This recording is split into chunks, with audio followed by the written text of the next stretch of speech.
Hey everyone, this is Chris, and you're listening to One Loss Radio. And today I am joined by new Mish Fam leader and friend William Albert. Will, how you doing? Good. Good, man. So, dear listener, you might hear some clicking, or if you are watching this on YouTube, because yes, we are actually recording this video so you can see two dudes just sitting chatting on YouTube. So you might hear some more clicks than normal. So I apologize for that, but I'm on a budget. I work 20 hours a week at minimum wage, so this is just how it is. It's just how So, Will, thank you for joining us today. Yeah. We are doing a chat with, so if you're up for it, let's dive right in. And again, see, I'm so used to just not having a camera that I'm like, oh man, I'm looking away from the camera the whole time because I'm looking for the questions that I sent you because I'm a professional and prepared. So like I was just totally ready for this. Sorry, wow, that took a while. Will, my good man, can you share a bit about your testimony with us today? Sure. Yeah. I guess as most Christian cliche testimonies, I should say I was raised in a Christian home. I was raised in a Christian home. Grew up going to church my whole life. Right on. And I remember when I was about 8 years old, I kind of had this dream that I was going to go to the Olympics and that I was going to do gymnastics and I was going to win a gold medal. And I woke up from this dream, not thinking that this was just like a normal, regular dream. I was thinking that this was kind of like God's purpose and plan for my life. And this was actually shortly after I had seen the Olympics on TV. So they kind of went hand in hand. Yeah. And at first I wasn't sure what to make of it. I thought, maybe this might not be anything. This might just be like a normal dream. But God seemed to confirm that dream of mine. And it really was my belief that was God's plan for my life. And it's funny, around that age was also the age that I accepted Christ. I'd been going to church and I accepted him at a pretty young age, at around the age of 8. Nice.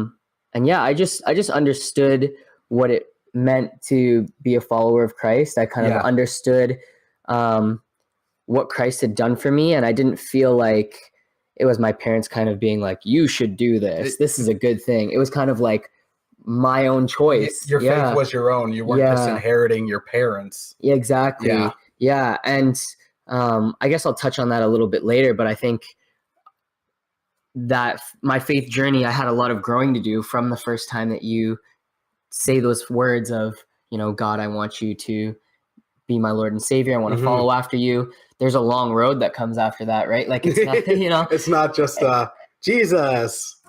I'm in. Yeah, that's right.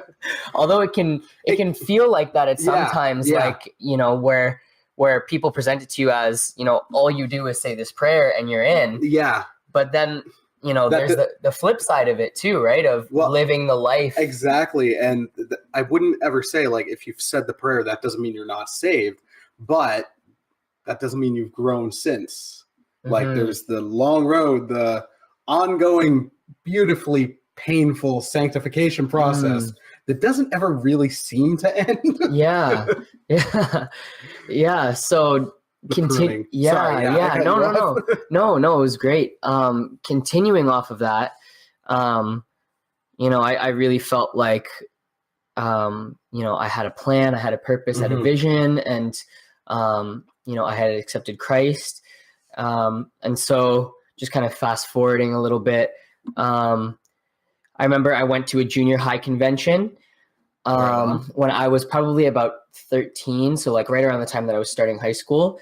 And I remember having just like this significant moment with God and kind of encountering God during one of the worship times that they had at this conference. Nice. And I remember just hearing him tell me that you're going to be a pastor.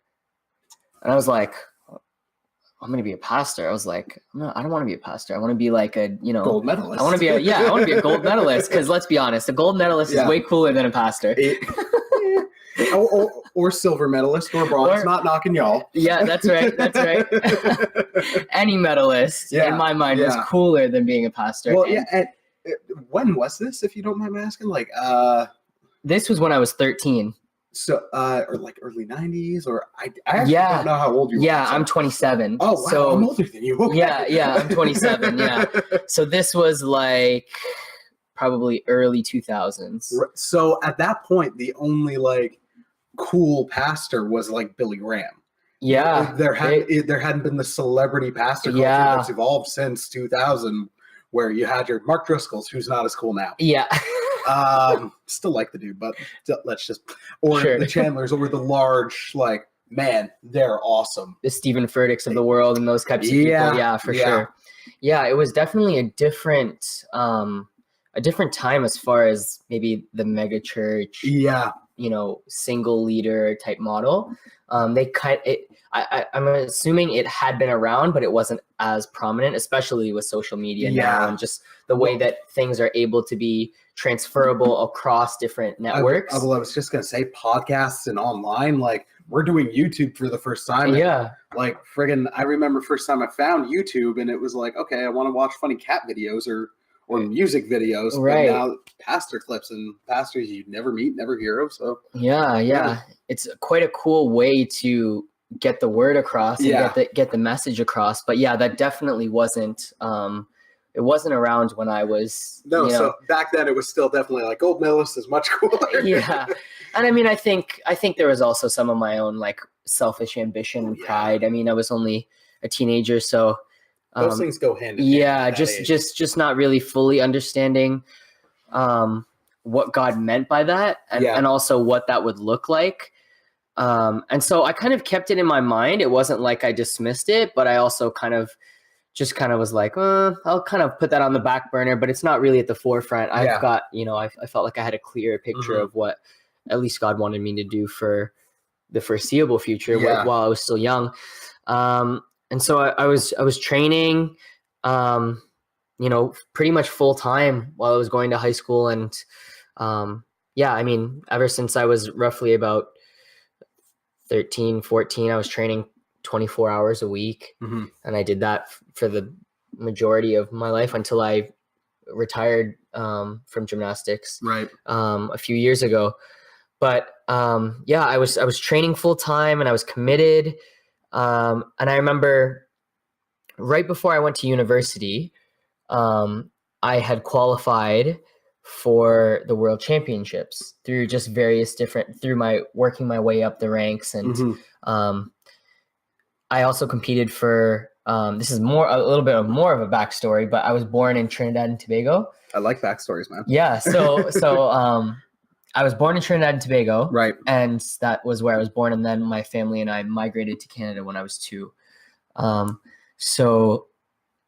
I decided that it would be really cool if I could compete for my home country, on an international stage. I thought that would be just so awesome. And I mean, from a practical standpoint, it also allowed me a little bit more room as far as the team dynamic, because the country was smaller. I had an easier way to get to my foreseeable goal. Right. Whereas going through the Canadian system is a little bit more political and a little bit harder because the talent is better. So it was kind of, I mean, if I'm being honest, it was kind of just a little bit of, and it's not disrespectful. That it was just kind of, it's one of those things where it is subjective, and it is, to be selected amongst a group of individuals, it's how do you choose one over the other, Right. And so obviously there's talent that goes into it, but there is a little bit of subjectivity. But aside from that, I really always thought that it would be really cool to compete for the country that I was born in. Just kind of, especially because there had been no prior gymnasts that ever went to the Olympics from Trinidad. That would have been like a first thing for me to accomplish. So I thought that would be even cooler of a feat to do, just to be the first person to do it for the country, to kind of cement myself as like, the premier guy to do that first. I kind of saw that opportunity as more valuable to me. Yeah. And so, yeah, like I said, all of that combined, I qualified for the World Championships, and this was in 2011. And this was the first year that I also started university in the States.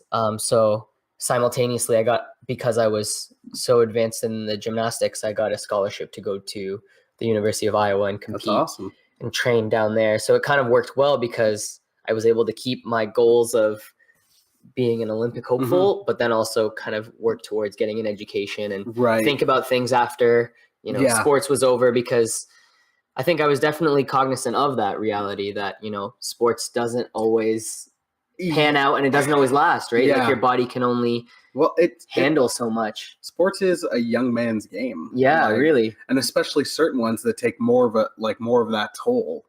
Like I'm speaking like I know when I'm very unfit. as you're talking about all this training, I'm like, I dropped gym after 9th grade. And the only other time I worked out consistently was the year before the wedding. That was about it. That's okay. That's all right. But yeah, it's definitely one of those things where I was cognizant of, that this will be ending at some point. So I should think about what's next, because I also had friends on the flip side who didn't really think about the end goal or, what happens afterwards. And now, they've invested so much of their time and resources and energy into this one thing. And if it doesn't pan out, it's like, well, what do you got now? You don't got an education. So you kind of have to work your way up or work minimum wage for a while you can go back to school. And it's just, I just saw this opportunity as a good step for me. So yeah, it was, all of this was happening around the same time, going to university, and getting my education and going to the World Championships. And it was at the World Championships. I traveled there with my coach. We were preparing. It was in Japan, so it was like a 12-hour difference. So it was like, time zones and everything, getting used to everything. So, and a very different culture too. Totally different culture. Yeah, totally different culture. Like getting used to all of that, and trying to prepare myself for the biggest competition of my life, because the World Championships, at least this is the way that it works in gymnastics, is the World Championships qualify you for the Olympics. Right. So the Olympics in 2012 were in London, and my hopes were that from this 2011 qualifier, I could get my way into the 2012 Olympics, which would be about maybe 8 months later in the summer of next year, of the following year. And so I remember the morning of the competition, I woke up, everything was feeling good. And I went to the competition and I was warming up. And I don't know if you know the vault, the event, the vault, where you run full speed and you propel yourself off of the flat surface. Right. And then you flip and then land. Right. So it's kind of like a full sprint, and then you kind of push off of the I block. Would totally peter out like 2 meters into that. So I remember I was warming up on that event, just getting ready for the competition. There's about an hour or 30 minutes left of the warm-up time before we were about to march out and the competition was about to start. And I went for my normal warm-up like I normally do. But as I was flipping upside down, I kind of got spatially lost in the air. Like I was kind of disoriented, right? Which happens sometimes. It's just the nature of, flipping upside down. Sometimes you just get confused. Yep. And I got lost. And while I was twisting, I landed with my left leg straight into the ground. And I broke a part of my tibia. Oh, dude. The bottom part of my leg. And I remember, that moment, I remember immediately I was thinking, I think I said it out loud. The day is kind of a blur because it's just so it happened so fast. Yeah. But I remember just thinking God, why would you let this happen now? Yeah. Why would you allow this to happen to me? Everything that you said, everything that you showed me in that dream has come true up until this point. And then to take it away just seems unfair. It seems cruel. And I remember that was just such a hard thing for me to deal with. I wasn't able to compete with the broken bone. So my coach and I flew out the next day And yeah, I didn't end up qualifying because Yeah. you have to compete and come in the top 96 Right. to qualify. So that was a really difficult season in my life. I think I just made the decision that I wasn't going to be a Christian anymore. I wasn't going to go to church. I was so frustrated with God, and I just didn't have the answers that I wanted. Like, I remember asking people around me, why would God do this? Like, why do you think? And nobody seemed to have really a good answer. Everyone kind of just seemed to give me the good Christian pat on the back, like, it'll be okay. You'll the well-meaning platitudes. Yes. Yeah. And I have nothing against those people. I don't hold anything against it. They were trying their very hardest, but I just think at the time that just wasn't what I wanted to hear. I was looking for some like truth or understanding to kind of help me reconcile what I knew, and I couldn't find any. And so I was just like so disillusioned in that whole situation. Even if it was like a 4-page smackdown like Job got, Yeah. it still would have been answers. yeah, exactly. Yeah. And so, yeah, I remember that was just a really difficult time. And it was around that time that I had met my wife, Nikki. Yeah, you did. Yeah, I did. Yeah. And she wasn't a believer. She wasn't raised in a Christian home. Yeah. And I just wanted nothing to do with God. So we were kind of living together. We were doing our own thing. We would party on the weekends. And we just didn't want anything to do with God. Yeah. And I remember it was funny. When I tell this story, most people have kind of that like light bulb, like, and then God said something to me, and it was like, I didn't have one of those responses. It was almost as if it was just kind of this like gentle nudging. Yeah. Where like God was just kind of like, I'll give you your space, I'll give you your time, but I know eventually you're going to come back. Yeah. And it was just kind of like this prodigal son moment where just God just kind of like, as a loving father, he didn't push me. He didn't like condemn me, even though I probably felt really condemned. He didn't do any of those things. He just kind of lovingly embraced me when I came back. And yeah, it was just kind of like this slow, like God drawing me back to himself. And it was also through the relationships that I came back to the church. It was a good friend of mine who became a mentor to me while I was in college. He was the strength and conditioning coach for the New York Jets. So this guy was like high profile, like, elite level guy, kind of same kind of tract as me, same kind of mindset. And basically, not to draw this out too long, but he basically told the New York Jets coach, Rex Ryan, he told him, God has called me to ministry and I need to leave my job here. Even though it's like my dream job, I need to leave it. And the coach sits there and ponders what he just says. And he says, so what you're saying is you want more money? And he tries to throw money in his face and says like, what about a 6-figure contract? Would that make you stay? And so here's this guy, he's like holding his ground. He's like, no amount of money is going to make me like, this is what God wants me to do. So I'm going to do it. And then the coach pauses again and he goes, if I had known you were so strong in your faith, I would have came to you way earlier. And he just opens up and pours out all this stuff about him. And so just his story was just, it just impacted me because he laid down everything for God's calling. And I think at the time where I was wrestling with truth and answers, he was able to pour into my life and kind of give me some answers and kind of disciple me in a time when I was really looking for it. I just didn't have anybody who kind of could speak into that situation in my life, but I think he was able to. And so, just through like the slow leading and through like, just meeting with him in the mornings before class for coffee and, just stuff like that. That was really how I came back to Christ and started serving in the church again, and being a part of everything. And it's funny, as I started doing that, I thought that my relationship was over. And so I was thinking, okay, well, if this is what God needs me to do, then this is what God needs me to do. And funny enough, at the same time that I was thinking that, my wife was thinking that too. Yeah. She wasn't my wife at the time. She's my girlfriend. But she was thinking the same thing. She's like, we Yeah. need to live for Christ. Yeah. And so it was this crazy, only God could do this sort of like miracle healing in our relationship. Because we were both prepared to just say, look, I don't think we should do this anymore because we're both not Christians. But we both decided, you know what? We're not doing this for each other. We're doing this because we both genuinely want to be followers of Christ. Yeah. And if this relationship can still work because of it, then we'll see where it goes. And yeah, God was really faithful, because I mean, I think in a different circumstance, it probably wouldn't have worked out, but he was really gracious to me and faithful.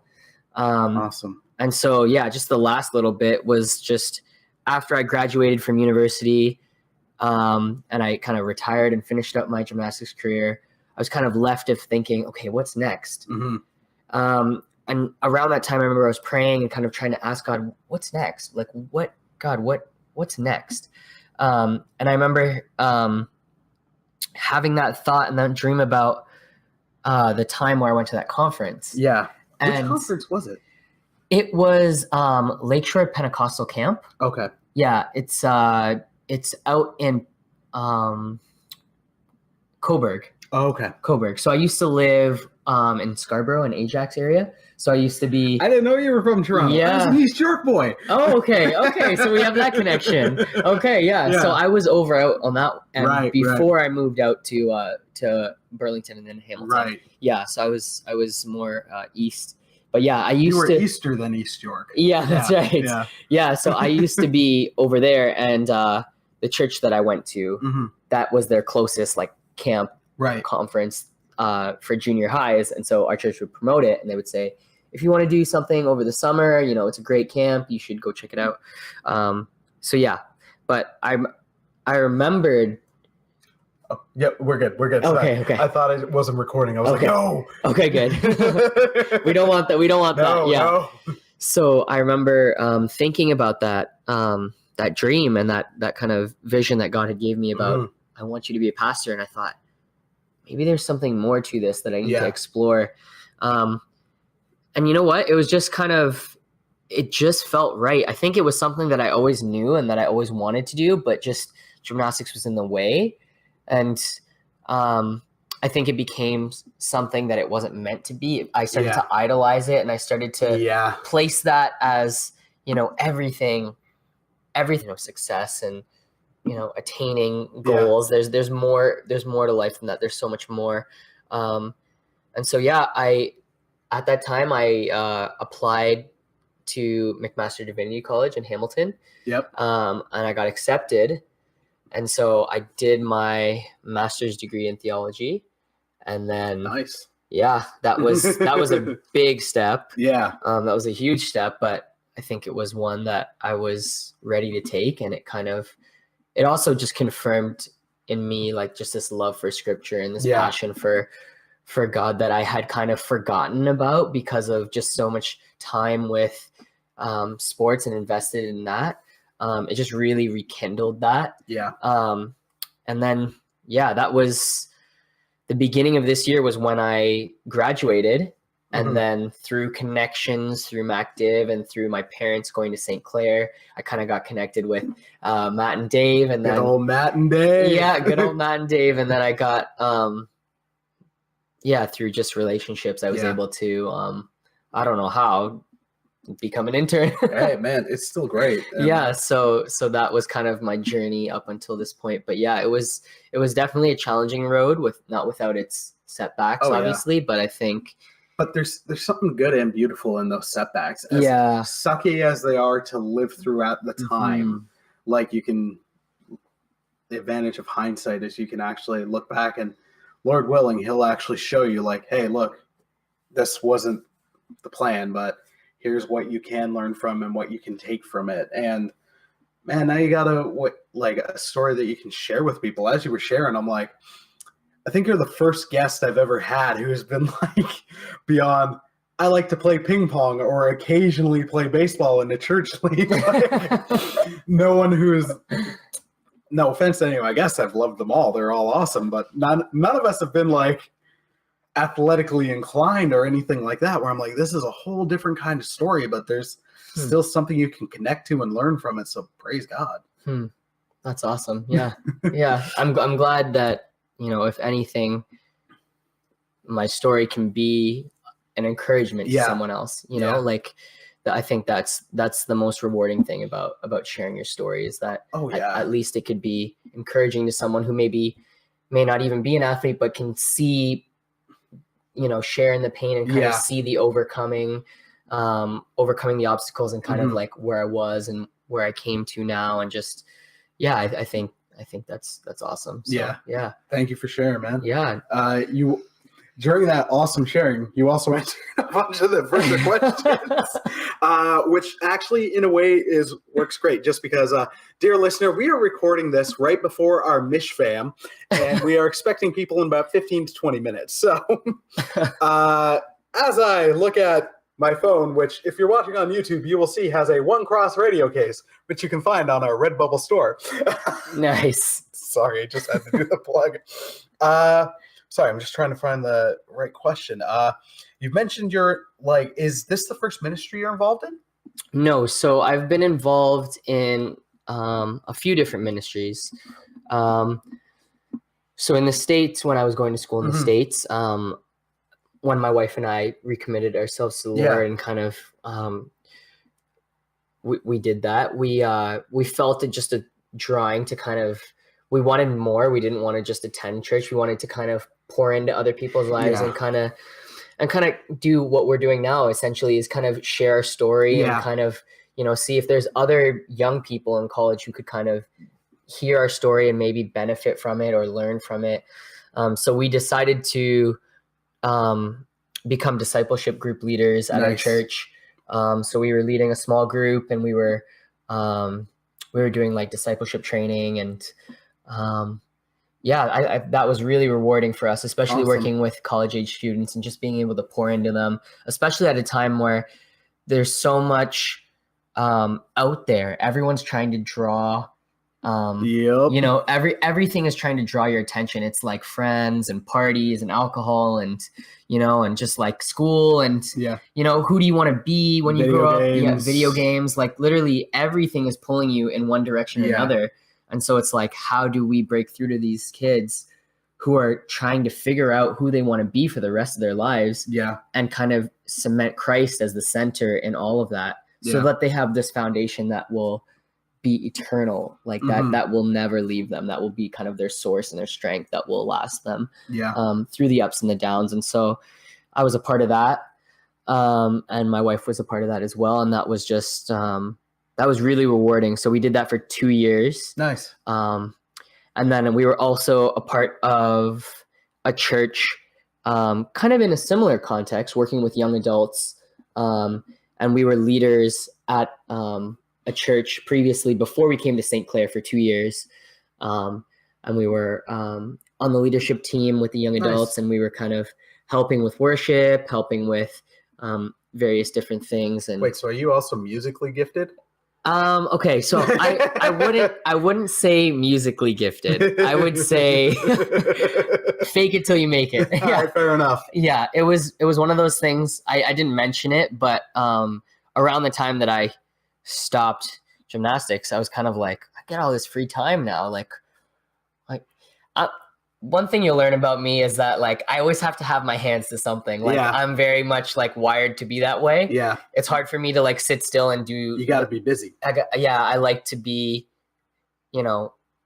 working towards something. Yeah. Or like, I just have lots of hobbies and lots of things that I like to work towards. So nice. But yeah, music was something that I've always loved, but I just never kind of. Yeah, I never had the time. Oh, that wasn't a cue for you. That was totally me. Okay. I never had the time to kind of commit to it. Yeah. But then I was talking to a really good friend who was a worship leader at the time. And he said these words to me, which I'll never forget. I remember I was telling him like, oh, I would love to like learn how to play the guitar, but I'm too old. Like, there's no way, like, like to be a really good, like, guitar player, you got to start when you're like young and take the music lessons and like, learn all the back stuff. And he just said, you're not too young, because he's like sports you can only do till you're like, so Yeah. he's like, let's say you can only do sports till you're like 30 at a really competitive level. Yeah. He's like, you can play music till your fingers are like have arthritis in them. He's like Stones are still going. They might not be good live, but they're still going. Exactly. So he's like, and when he said that, I was like, oh yeah, like I guess I'm only in my 20s, like I could learn how to play an instrument and just keep playing it, Yeah. For a long time. So yeah, I just bought a guitar and tried to fumble through learning, and it's been about four years now. So Nice. So we were kind of helping with that, and my wife is more the musician than I am. She's a great singer, Awesome. a really great singer, and she's been really involved in worship leading. Nice. She's more of the leader. I kind of assist her. Right. And it's just a fun thing we get to do together. But yeah, she's a great worship leader. Awesome, man. So yeah, we've been involved in cool. Yeah, a couple different areas. It's fun being involved in different ministries and at different churches just to see different takes, learn, grow. Yeah. It's definitely interesting, even just like, the dynamic between like churches in the US, the churches here. And you're jumping ahead, sir. That was legit my next question. Okay.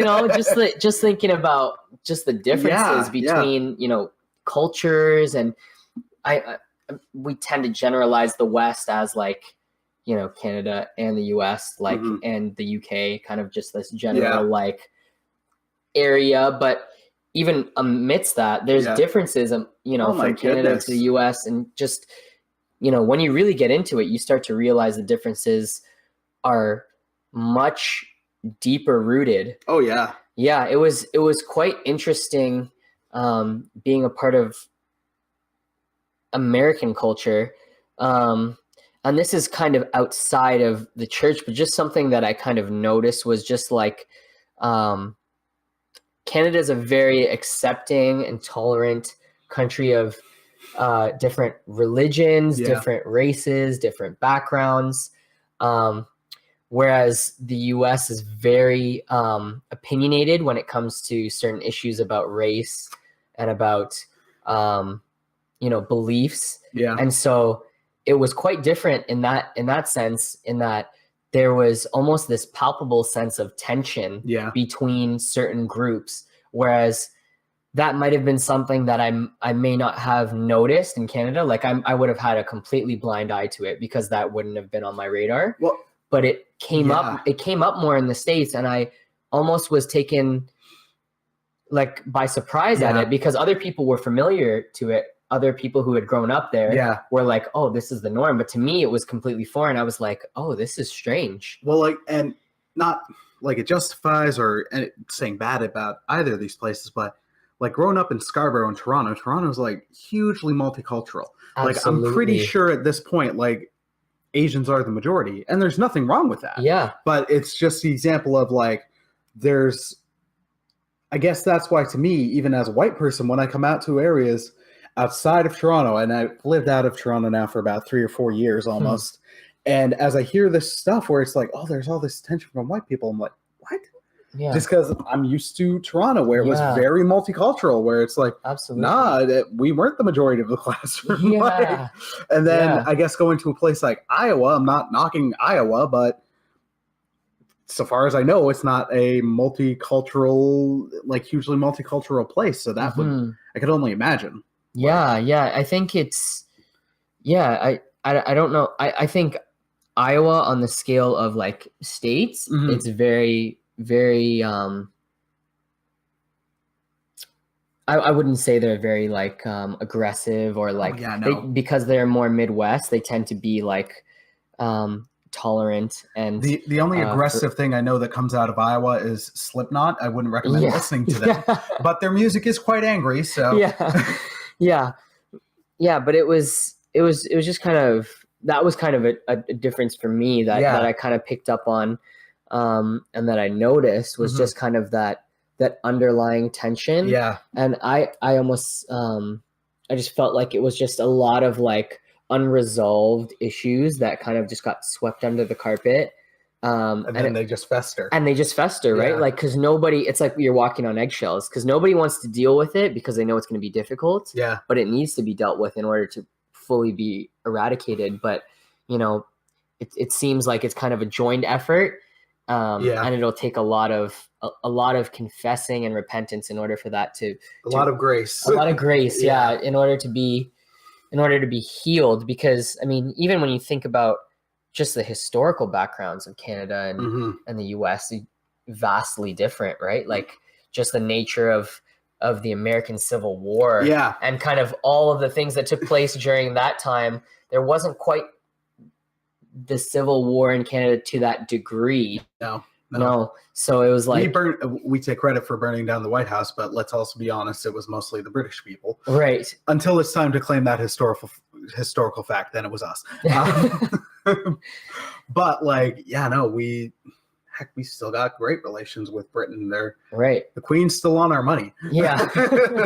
Yeah. And so it was just kind of, there are some differences. Yeah. I mean, who's to say which one's better or which one's worse? But those are just some of the things that that was definitely something that I noticed. Yeah. Did that impact the church at all? I guess like I'm word vomiting. Like the church I went to in Toronto was Calvary, very multicultural, huge emphasis on missions and world missions. So we did have a lot of cultures there. And then St. Clair, I admit, I haven't been on a Sunday morning in a while, Chris, but like even there, I noticed like it is cross-generational. It's fairly multicultural.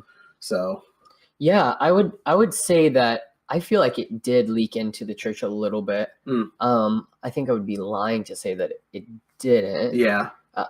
I mean,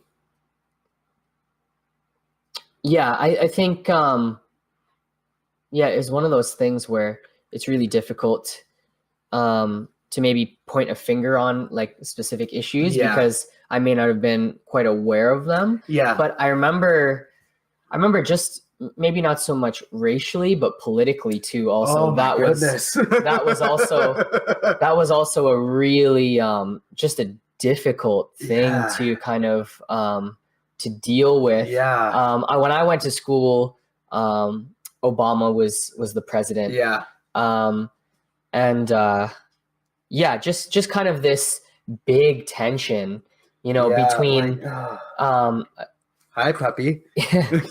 Just this big tension between especially for Black voters in the US. Yeah. There was a big tension for them between, do I vote for someone that may align more with my beliefs, or do I vote for someone who looks like me and who would be progressive in the sense that it would bring change, in that it never has happened before, and they would be the first one to kind of mark change for all people of our culture. And so they were in a really tough spot as far as who, like, and going with that, that's not inherently wrong. No, and what's the greater of the two? It was just kind of, so I think that was definitely a real, conflict. Yeah.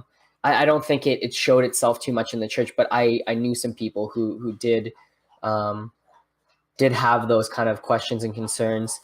And then also too, I think coming back to just the social media thing, it was kind of the last few years has been this rise of all these different various forms of social media.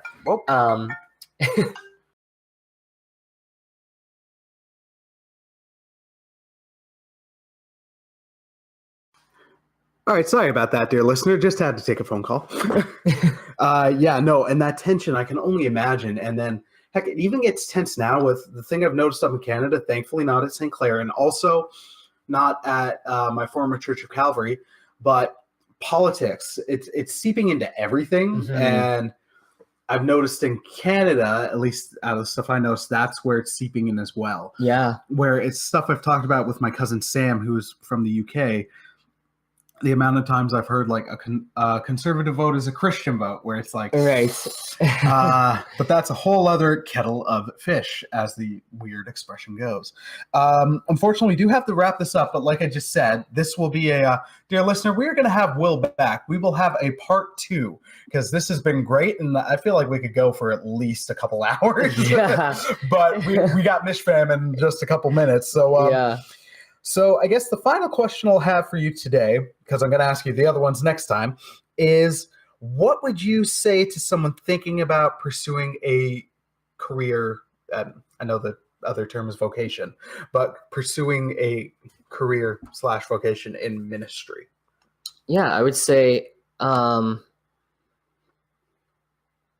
just do it.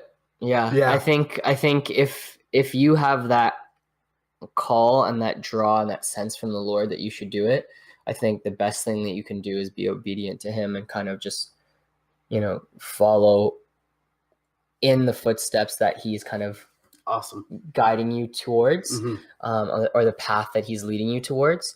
Because ultimately, I think you'll find your greatest fulfillment and joy when you're in your calling. When you're truly doing what you're meant to do on this earth is when you find the most joy. Yeah. And so you could probably, I'm sure there's other professions you could probably do and be relatively successful. You could probably go and get a job somewhere and make money and, that's the thing. live a happy life. Unless you're doing prosperity gospel, you don't make money in ministry. Right. So don't do prosperity gospel. Yeah. So you could probably get by doing something else and be relatively, make a good life for yourself. But would you be happy and fulfilled in your calling? Probably not. Yeah. So I would say the best thing to do would be obedient to God, and then just be faithful to him, and he would continue to guide your steps. Yep. All right, dear listener, thank you for listening. I hope you enjoyed today. We will have Will back another time, and my wife is coming in the door, so Luna's about to bark. Hope you guys have a wonderful day. Hope you enjoyed today's episode, and looking forward to part 2, my friend. Looking forward to it. Awesome. God bless, my friends, and take care. Peace.